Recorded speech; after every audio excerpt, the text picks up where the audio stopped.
স্থানীয়ভাবে উন্মুক্ত দরপত্রের মাধ্যমে 1,10,00,000 লিটার সয়াবিন তেল কিনবে সরকার। প্রতি লিটার 158 টাকা 79 পয়সায় এই তেল কিনতে ব্যয় হবে 174,66,00,000 টাকা। সচিবালয়ে অর্থমন্ত্রীর সভাপতিত্বে ক্রয় কমিটির বৈঠকে এ প্রস্তাব অনুমোদন পেয়েছে। অ্যান্টিঅক্সিডেন্ট ও ফ্লেভোনয়েড সমৃদ্ধ ফ্রেশ প্রিমিয়াম টি এক কাপে কাঁপিয়ে দিন।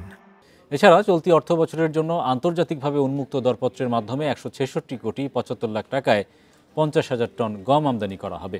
প্রতি টনের দাম পড়বে $303.19। 8,000 টন মসুর ডাল আমদানি করা হবে, যার মোট দাম পড়বে $83,12,00,000 টাকা।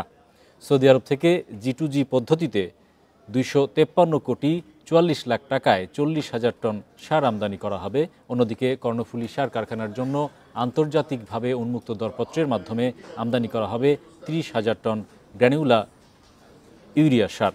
প্রতি টনের দাম পড়বে $371.375 এবং 10,000 টন ফসফরিক অ্যাসিডও আমদানি করা হবে। এলএনজিও আমদানি করা হবে, তবে এক্ষেত্রে টাকার পরিমাণ উল্লেখ করা হয়নি। সব মিলিয়ে মোট 12টি ক্রয় প্রস্তাব কমিটির বৈঠকে অনুমোদন হয়েছে।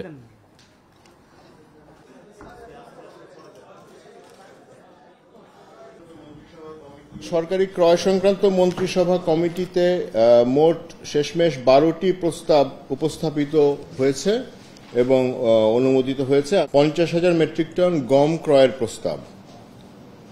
এতে মোট ক্রয় মূল্য 166,75,45,000 টাকা, যেখানে প্রতি মেট্রিক টনের মূল্য পড়বে $303.19 মার্কিন ডলার।